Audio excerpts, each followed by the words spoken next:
자, 오늘은 구원에 이르는 신령한 젖, 베드로전서 2장에 들어가면서 말씀을 드리려고 합니다. 오늘의 말씀의 주제는 구원, 그 다음에 성화. 우리가 구원받은 다음에 어떻게 살아야 되는가, 예수 믿은 다음에 어떻게 예수를 믿고 살아야 하는가. 그래서 버릴 것 5가지, 취할 것 1가지. 자, 먼저 1절을 볼게요. 1절에는 버릴 것 5가지를 써 있죠. 그러므로 모든 악독과 모든 기만과 외식과 시기와 모든 비방하는 말을 버리고. 자, 그걸 번호 순서대로 한번 나열해 볼게요. 5가지 성품을 표현한 단어들의 사전을 찾으면 이렇게 써 있어요. 모든 악독 이렇게 써 있는데, 악하고 독살스러움, 그냥 무슨 말인지 쉽게 이해가 되죠. 모든 기만, 깜쪽같이 남을 속여 넘기는 걸 요걸 기만이라 그러죠. 또 외식, 거칠해 척하는 거. 그 다음에 시기, 요거 샘내는 거, 사람 이렇게 샘이 많다 그러죠. 다른 의미에서 조금 더 좁은 의미로 말하면 질투도 포함이 될 수가 있겠죠. 그 다음에 5번째 성품은 모든 비방, 이거는 비웃고 헐뜯는 이런 단어를 얘기하고 있는데, 베드로가 이렇게 쭉 썼는데 가만 보니까 5가지 단어에 앞에 모든 악독, 모든 기만, 모든 비방했는데, 외식자에는 모든 외식, 시기자에는 모든 시기 이렇게 쓰질 않았더라고요. 그래서 제가 강해 설교를 준비하면서 굳이 왜 안 썼는가, 정답은 아니겠지만 그런 생각을 해봤어요. 악독과 기만과 비방은 그냥 모두 아야 생각할 거 없는 거예요. 하지 말라는 거예요. 근데 외식과 시기는 구분해 볼 내용이 있다는 거예요. 예를 들면 외식은 척하는 거잖아요. 근데 사람이 경건에 이르기를 연습하라 그랬는데, 사람이 예수 안 믿다가 어느 날 예수 믿고 깨졌는데 삶의 스타일이 경건하게 살라니까 이게 자기 옷을 입은 것 같지 않아서 잘 적응이 안 돼요. 근데 예배 안 빠지고 나오고 물질 생활, 경건 생활에 자꾸 자기가 연습하는 거예요. 날마다 평생 성경 안 읽던 사람이 날마다 성경 읽고, 평생 기도라는 걸 해보지도 않은 사람이 하루에 5분씩 10분씩 무릎 꿇기 시작하고, 자꾸 하다 보면 자기가 워낙 그게 습관이 안 된 사람인데 반복하면 돼요. 그래서 경건에 이르기를 연습하라니까. 척하면 안 되는데, 아닌데도 그런 척하면 안 되는데 자꾸 그 척을 반복하다 보니까 이게 자기 인격이 되는 거예요. 습관이 반복되니까 자기 인격이 되더란 말이죠. 그래서 우리가 경건에 이르기를 연습하는 것은, 외식은 나쁜 의미에 있어서 척하는 거, 잘난 척, 있는 척 뭐 이렇게 나쁘지만, 그러나 믿음 안에서 경건을 자꾸 훈련하고 연습하고 반복하는 것은, 사실은 남도 올 때 저 사람이 저런 수준의 사람이 아닌데, 예 맞아요. 그렇지만 자꾸 연습하면 그렇게 만들어지는 거예요. 그래서 아마 모든 자를 그래서 앉는 것이 아니겠는가 생각하고요. 시기도 마찬가지. 질투도 좋은 방향에서의 질투가, 잘못된 방향에서의 질투가 문제죠. 왜 창조적인 불만이 있죠. 야, 내가 이렇게 기도 안 하고 믿음 생활하면 되겠는가?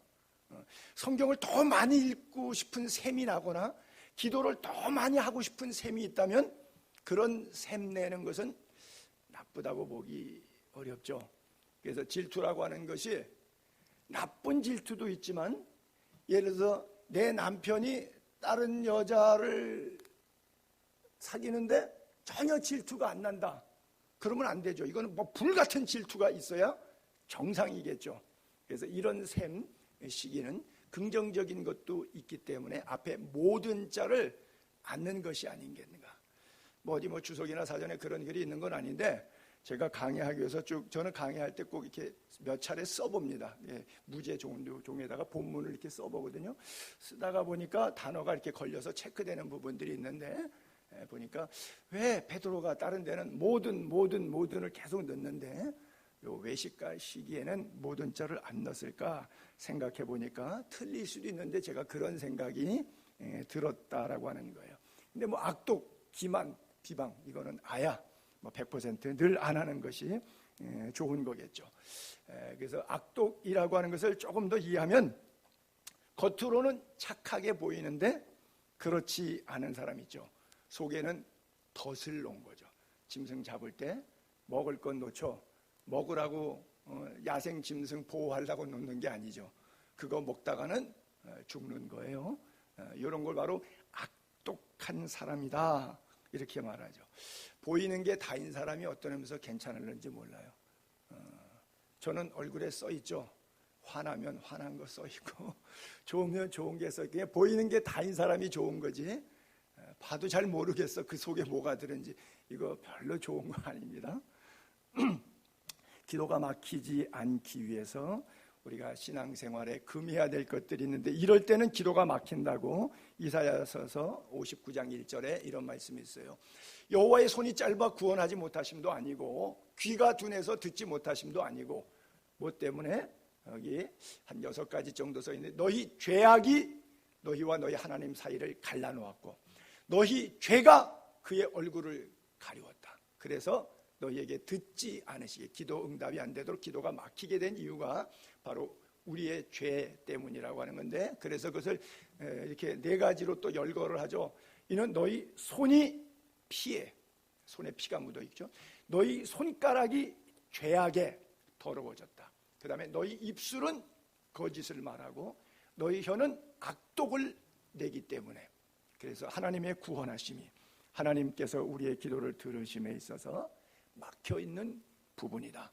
우리가 야고보서 강의할 때 끝부분도 그랬죠. 의인의 기도는 역사하는 힘이 있다.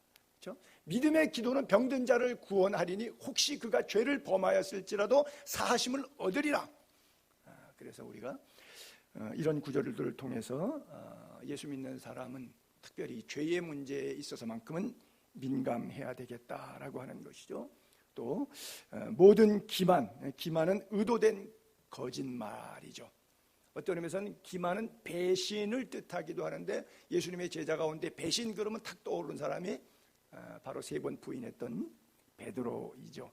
누가복음 22장 57절부터 보면 3차례 배신을 한 베드로가 처음에 질문할 때 베드로가 이렇게 대답하죠. 이 여자여 내가 그를 알지 못하겠노라. 그리고 시간이 조금 지나갔어요. 그래서 조금 후에 이렇게 써 있어요. 시간이 조금 지나갔어요. 그러면 첫 번째 부인과 두 번째 부인 사이에 시간이 조금 흘렀기 때문에 먼저 난 몰라 예수 이렇게 말한 것에 대한 양심의 가책 때문에 자기 안에 힘든 게 있을 거예요. 근데 기만하는 사람은 이게 안 힘들어. 그래서 조금 후에 다른 사람이 보고 너도 이 도당이다 하거늘 베드로가 이르되 이 사람아 나는 아니야 하더라. 그 다음에 1시간쯤 있다가 그래요. 시제가 처음 2번, 3번 이렇게 빨간 글자들이 이렇게 체크가 되어 있죠. 그래서 처음으로부터의 약간의 시간이 있고 그로부터의 1시간 이상의 시간이 흘렀을 때 또 한 사람이 장담하여 이르되 갈릴리 사람으로 참으로 그와 함께 있었다. 베드로가 이르되 이 사람아 나는 내가 하는 말을 알지 못하노라. 아직 말하고 있을 때 닭이 곧 울더라.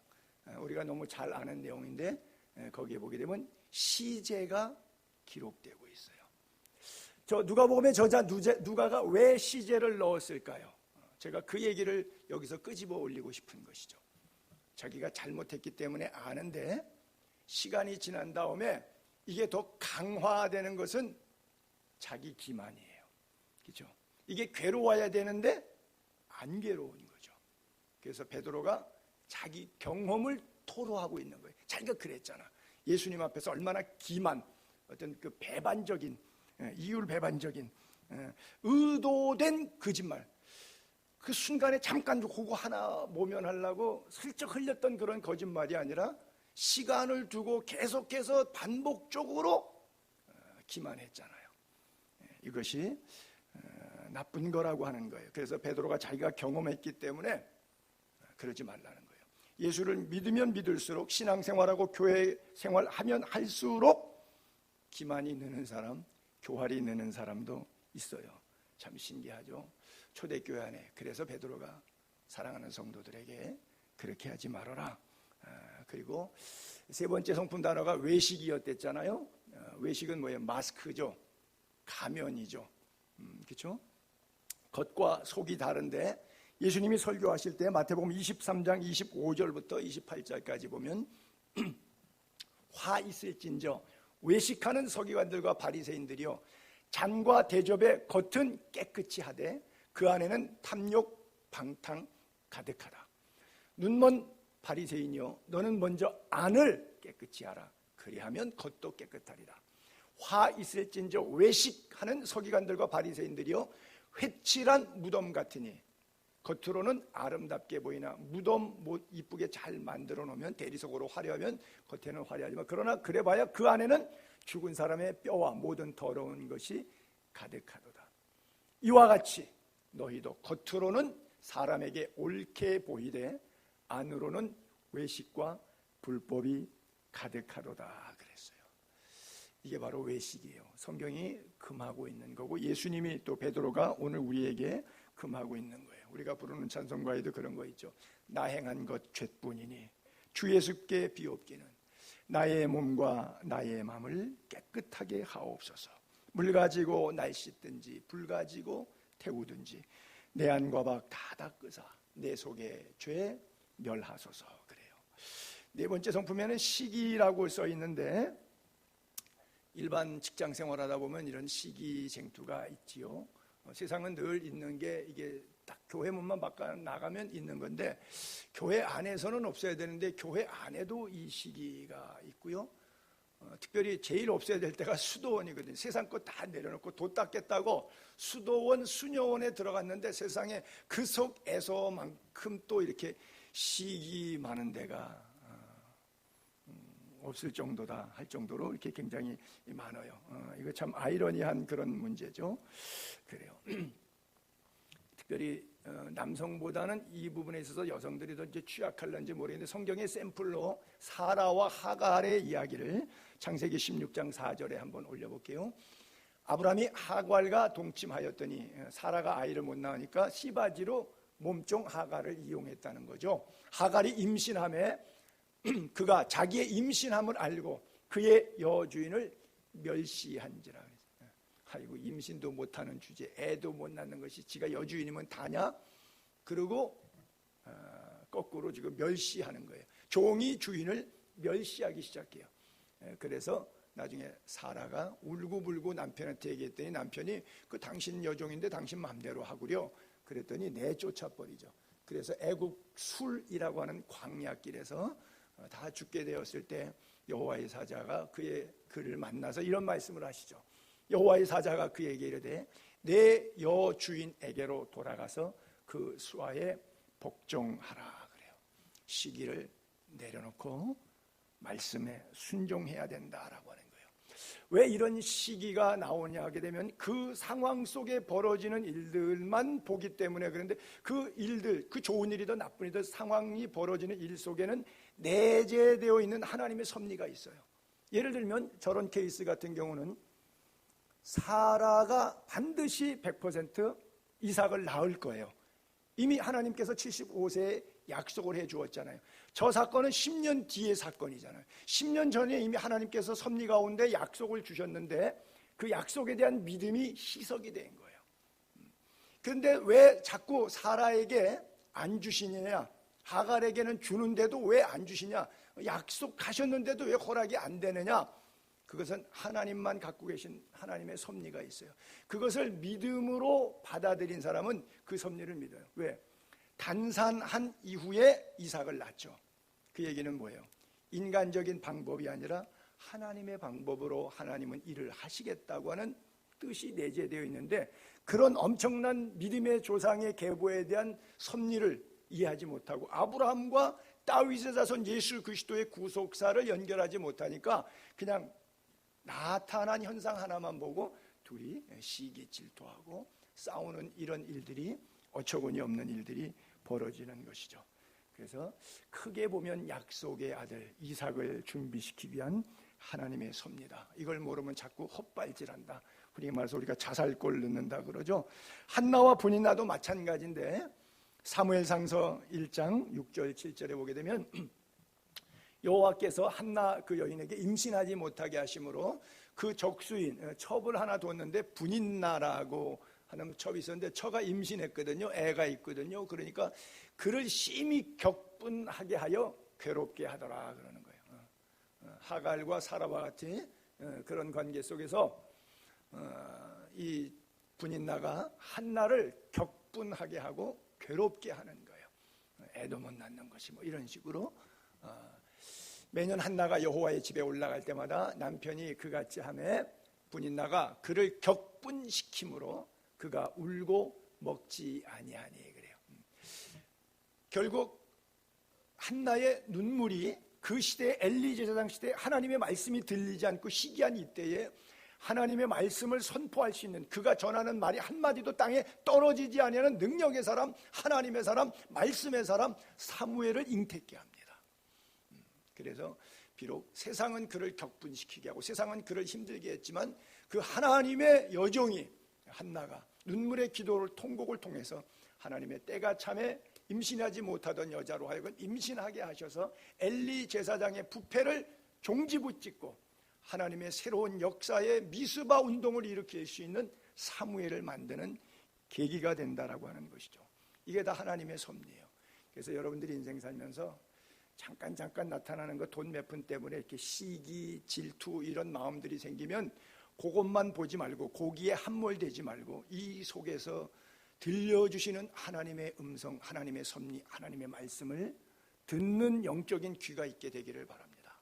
그 상황을 판단하는 깊은 은혜가 있게 되기를 바랍니다. 그래서 오늘 우리가 당하는 모든 고통 속에는 하나님의 뜻이 담겨져 있다. 세상 말도 그렇잖아. 인생만사 세홍지마라고 하듯이 성경에는 능히 그런 거죠.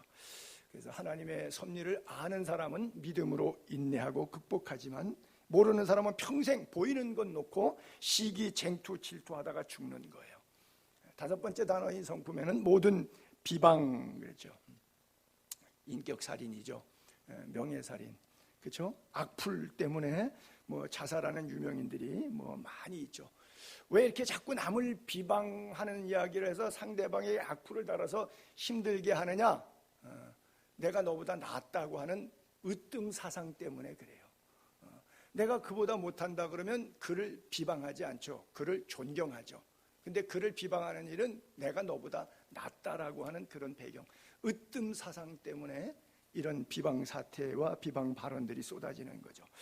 요한 3서 1장 9절에 보게 되면 요한 장로가 가이옥에 보냈던 편지 가운데 그 소속한 교회에 디오드레베라고 하는 사람이 있었는데 교회 공동체 안에 있지만 이 사람은 입만 열면 중직자예요. 요즘 물론 아마 장로님 정도 됐는지 그 교회 굉장히 중심 인물이에요. 근데 입이 매일 부정적이에요. 세상 말로 좀 입 방정이 맞아. 으뜸지기를 좋아하는 이 디오드레베가 우리를 맞아들이지 아니하고 주의 종 요한 3서의 저자인 하나님의 제자들, 예수 그리스도의 제자들, 주의 종들을 별로 좋아하네요. 꼭 그런 건 아닌데 목회자 우습게 하는 그 장로님들이 더러 있죠. 그것이 옳아서 글러서의 차이를 떠나서 인격적으로 평소에 성직자에 대해서 제사장에 대해서 갖고 있는 개념적인 것이 있는 분들이 있어요. 그래서 맞아들이지 않고 10절에 그가 악한 말로 우리를 비방하고도 항상 비방은 악한 말이죠. 뭐 선한 말로 비방한다 이런 단어는 쓰지 않죠. 오히려 부족하여 그것 갖고 성이 안 차는 거예요. 욕설 비방해도 그것 갖고 양이 안 차. 그래서 형제들을 맞아들이지도 아니하고 또 맞아들이고자 하는 자들 중도파에서 그래도 싸우지 말고 잘 이렇게 지내보자 하는 사람들에게 너희들은 여기 해당 사항 없어. 너희는 우리하고 같이 안 하니까 우리 적이야. 이래갖고 결국 교회에서 내쫓게 만드는 거예요. 패거리 만든다는 거죠. 사랑하는 자여, 이렇게 악한 것 본받지 말고 선한 것을 본받으라.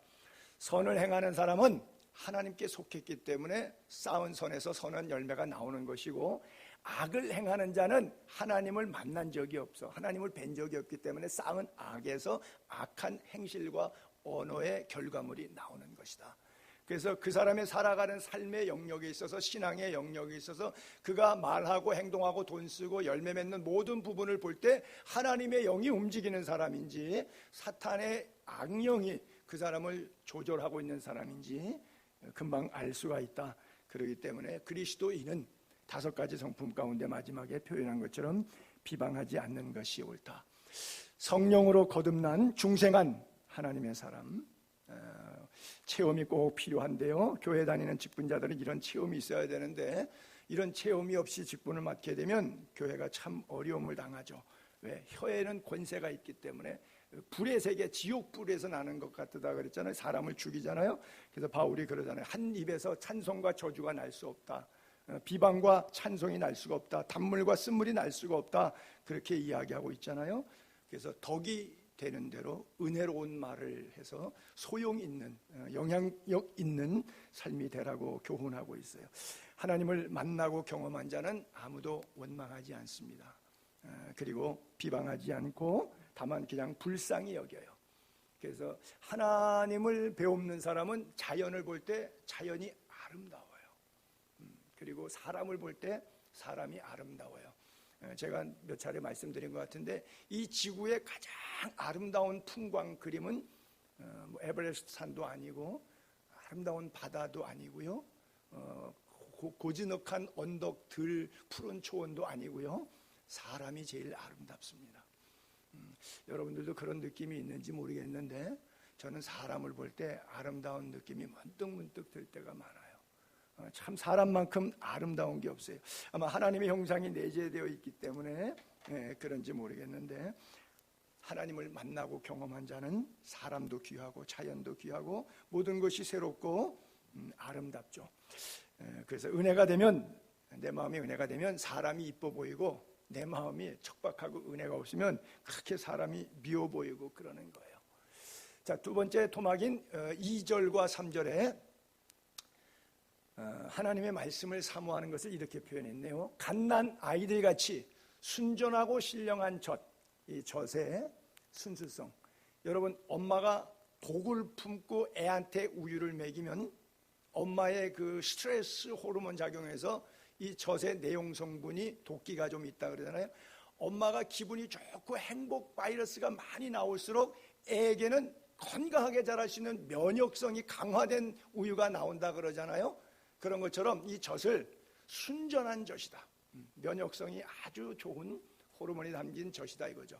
그 다음에 거룩한 젖이다, 신령한 젖이다. 이게 뭐예요? 하나님의 말씀. 하나님 말씀, 순전하고 신령한 말씀이잖아요. 그래서 아이들이 이것을 사모하잖아요. 애가 악한 젖 먹고 싶어 하겠어요? 순전하고 신령한 젖을 사모하겠죠. 이는 그로 말미암아 너희로 이 젖이 갖는 영양분, 자양분이 결국 우리가 받은 구원이 끝까지 완성되는 천국까지 이르도록 견인해 준다고 하는 것이죠. 구원에 이르도록 자라게 해주는. 어렸을 때 태어났는데 젖 안 먹고 성장하는 애들이 있어요? 없죠. 젖을 먹어야 성장할 거 아니에요. 우리가 받은 중생 구원이 마지막 하나님 나라의 천국까지 연결되도록 그리스도 안에서 성숙, 성화, 영화의 자리까지 올라가는데 구원에 이르도록 자라게 하려 합니다. 너희가 주의 인자하심을 맛보았으면 그리하라 그랬잖아요. 그러니까 물론 구원은 한 번 받은 구원은 취소되지 않기 때문에 끝까지 가는 거예요. 근데 구원 안 받은 사람이 주의 이름을 부르는 자는 구원을 얻으리라, 말로 나 주의 이름 믿어, 그러니까 나 구원 받았어, 그러고 끝. 이거는 평생 구원파가 되는 거예요. 이건 잘못된 거예요. 그렇지 않아요. 구원받은 사람은 구원받은 결과물이 나오게 되어 있어요. 이몽룡이 아무리 자기가 변사또가 힘들게 하고 뭐 한다고 할지라도 자기 속에는 뭐가 있어요? 암행어사 마패가 있기 때문에 결국 최후 승리는 자기 거예요.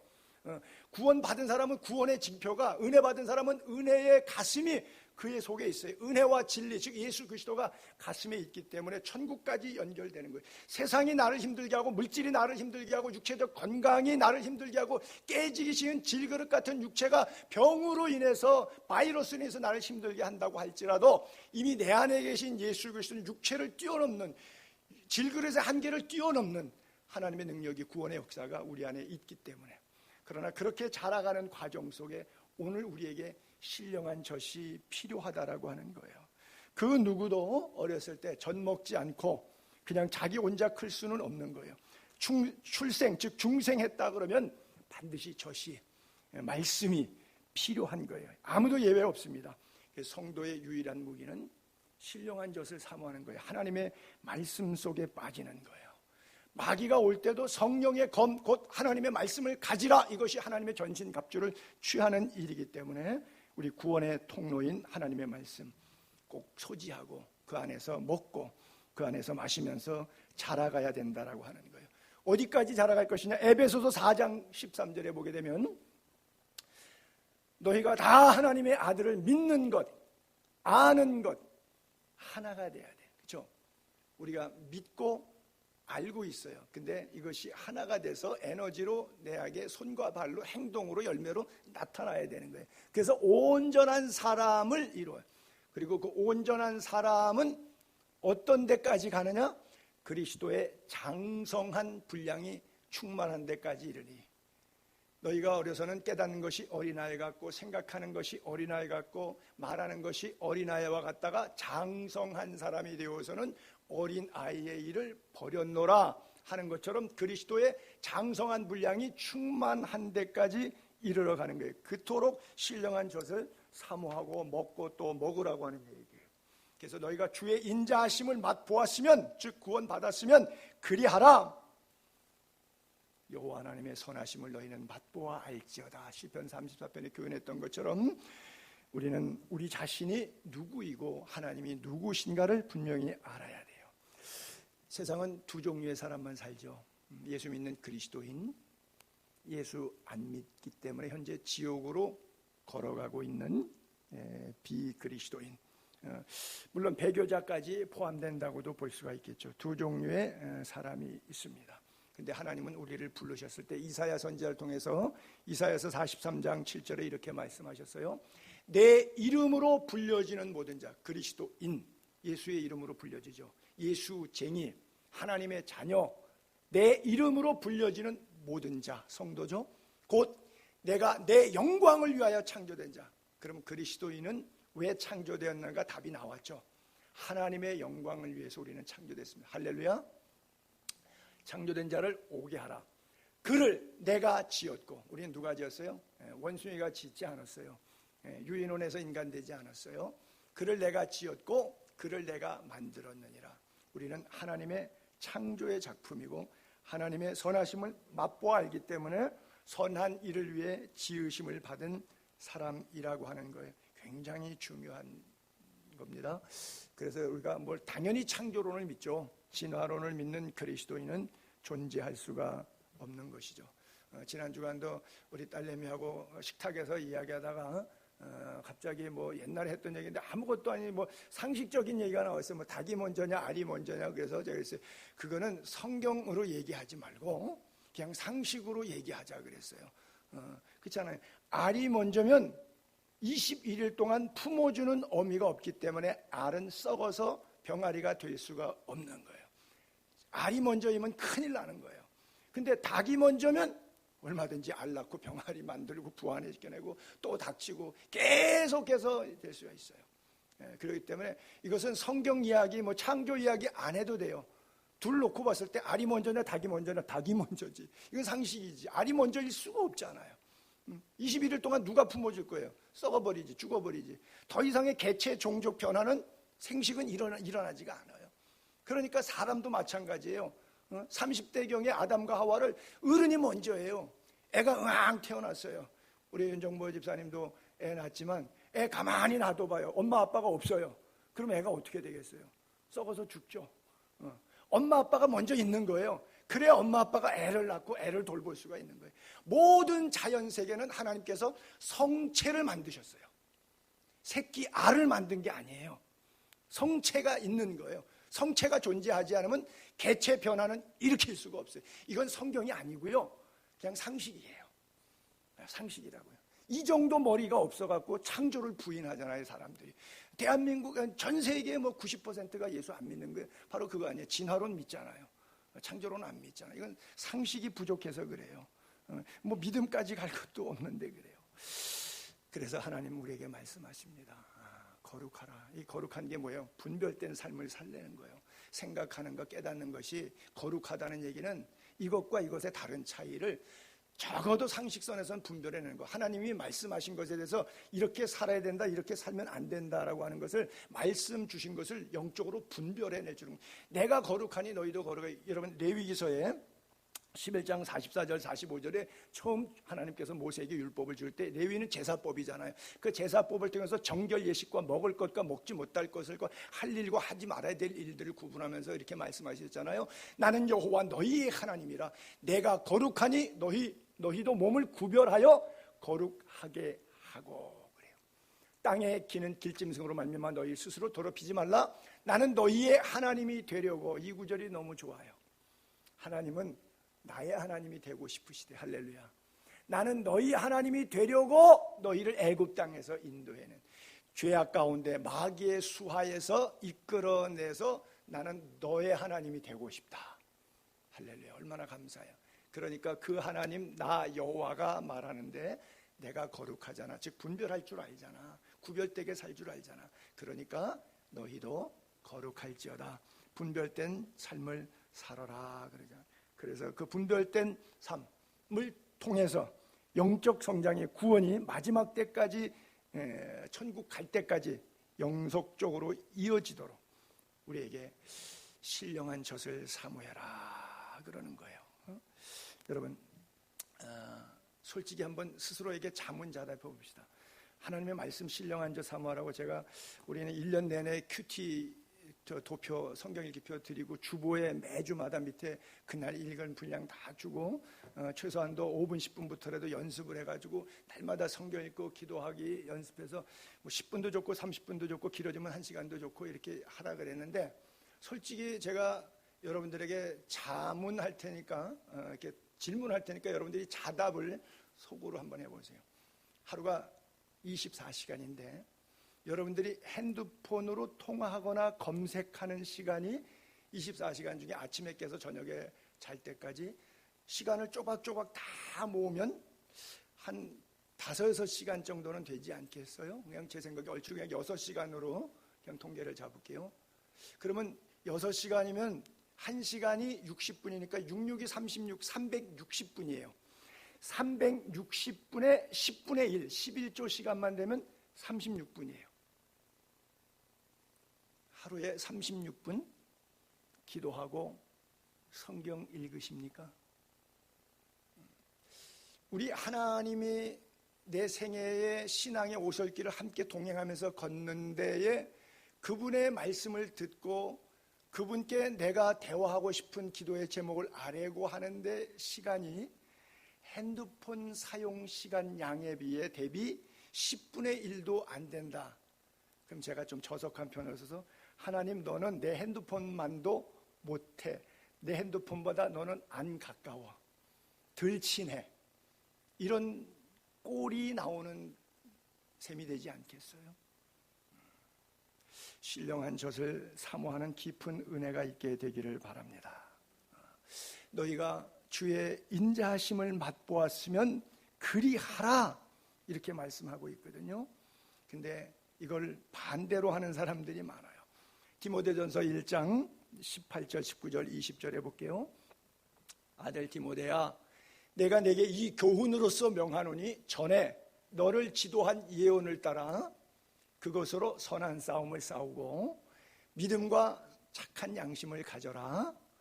근데 어떤 신자들은 이 신앙 양심을 버렸어. 그리고 그 믿음에 관해서는 파선했어. 여러분, 망망대해에서 옛날에는 목조배인데 나무 조각이 다 산산조각 나버리면 그건 죽는 거예요. 그렇죠? 그 가운데 사람 이름까지 겸용했는데 구리장석 알렉산더하고 후메네오라고 하는 두 사람의 이름이 나와요. 내가 사탄에게 내주었다. 왜? 더 이상 교회 안에서 신성 모독, 하나님 모독하느니 차라리 교회를 떠나는 것이 낫다. 차라리 신앙 밖에서 살도록 그냥 내버려둬. 왜? 자꾸 안에 들어와서 헛소리해서 초신자들까지도 뒤흔들어 놓으니까 자기는 뭐 구원받았다, 뭐 한다, 뭐 교회 나온 지 10년 됐니, 20년 됐니, 나는 뭐 장로네, 목사네, 뭐 이러고서는 굉장히 후메네오나 알렉산더가 초창기 창립 멤버로서의 어떤 갖는 위치가 굉장히 연륜이 깊으니까 말에 영향력이 있는데, 결국 그래 봐야 이 사람들은 믿음에 관해서는 파선했고 신앙 양심은 버렸기 때문에 그 입에 나오는 열매들은 사탄의 조종을 받는 내용밖에 안 나오니까 차라리 그냥 사탄에게 내줘서 교회를 떠나게 하는, 신성을 모독하지 못하게 한다. 더 이상 하나님에 관해서 왈가왈부해서 어지럽히지 않도록 만든다.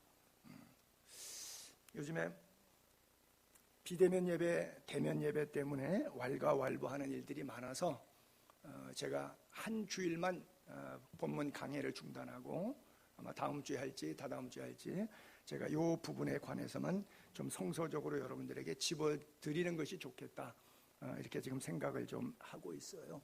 그래서 제가 자료를 다 좀 성경적으로 지금 모아놨죠. 자, 이게 뭐냐면 일종의 선악과와 같은 것으로 이해하시면 돼요. 하나님의 뜻대로 사는 인생, 내 뜻대로 사는 인생. 어떤 인생이냐? 선악과를 기준으로 놓을 때 선악과는 예배의 원형입니다. 오리지널입니다. 하나님에 대한 존재의 인정과 하나님의 창조 질서에 관해서 하나님은 창조자이고 나는 피조물이라고 하는 경계의 선입니다. 거기서 내 뜻대로 할 거냐, 하나님의 뜻에 복종할 거냐는 결론이에요. 그것은 기준이 선악과인데 그 선악과는 오늘 우리에게 성경입니다. 성경을 어기면 선악과를 따먹은 것이고 성경을 지키면 선악과 손 안 댄 겁니다. 그래서 선악과를 대칭되는 나무가 하나 있는데 이것을 생명나무라고 그래요. 선악과는 먹으면 죽는 거고 생명나무는 먹으면 영원히 영생하는 거예요. 두 나무는 공존 불가입니다. 공존 불가예요. 그래서 에덴 동산에서 쫓겨난 거예요. 왜? 죄진 인간이 또 생명나무 먹으면 어떡할 거예요? 그래서 쫓아낸 거예요. 창세기 3장과 요한계시록 2장을 대비해서 이렇게 볼게요. 이같이 하나님이 그 사람을 쫓아내시고 에덴 동산 동쪽에 그룹 천사들 이름이에요. 친위대 천사를 그룹 천사라 그래요. 그룹들과 두루 도는 불칼을 두어 생명나무의 길을 지키게 하시니라. 요 앞절에 보게 되면 이제 그 왜 지켜야 되는지 이유가 먹고 영생할까 하노라 이렇게 써 있거든요.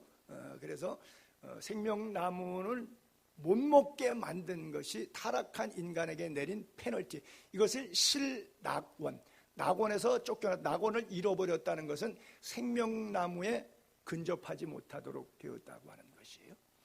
근데 이것을 회복하는 것이 요한계시록 2장 또 뭐 21장, 22장에 한 4차례 이렇게 나오는데 그중에 대표적으로 하나가 귀 있는 자는 성령이 교회들에게 하시는 말씀을 들을지어다 이기는 그에게는, 그러니까 최종 구원받고 구원에 이르도록 자라게 신령한 젖을 먹고 마지막 합격선상에 패스포드가 천국으로 입국 비자 받고 들어간 사람에게는 내가 하나님 낙원에 들어가면 거기에 있는 생명나무 열매를 주워 먹게 하리라. 지금 우리 생명나무 열매 못 먹잖아요. 우리가 죽는 이유가 바로 그거잖아요. 그런데 우리가 천국 가면 생명나무 먹기 때문에 다시는 사망이 없고 다시는 아픈 것이 없고 다시는 곡하는 것이 없고 다시는 슬픔 눈물이 없는 나라라고 말하잖아요. 생명나무를 회복, 이걸 복낙원이라 그래요. 현재는 신낙원, 이후는 복낙원 그래요. 여러분, 베드로와 가룟 유다의 공통점은 예수님의 제자로서 둘 다 열심히 따라다니다가 예수님 때문에 실족한 거예요. 둘 다 배교자예요. 그렇죠? 은삼십에 팔아먹은 가룟 유다나 3번씩이나 저주맹세 부인한 베드로나 3년의 뒤안길의 최종 결정은 둘 다 실패했다는 거예요. 공통점입니다. 오늘도 마찬가지죠. 많은 사람들이 실패하죠. 어떤 사람은 가룟 유다 같고 어떤 사람은 베드로 같은 모습으로 신앙생활에서 목사도 장로도 교인들도 실패하죠.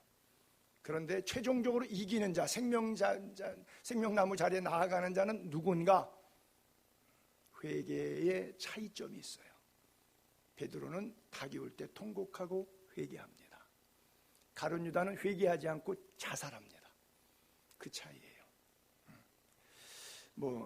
대한민국 정권에서도 역대 자살자들이 이렇게 부지기수로 나오는데, 자살자들은 대통령도 서울시장도 이러는데 뭐죠? 책임지지 않고 자폭해버려서 죄를 공소권 없음 이렇게 만들어서 검찰 수사를 종결시켜서 인위적으로 덮는 거예요. 그런데 덮어졌어요. 하나님도 덮었을까요? 반드시 묻지요.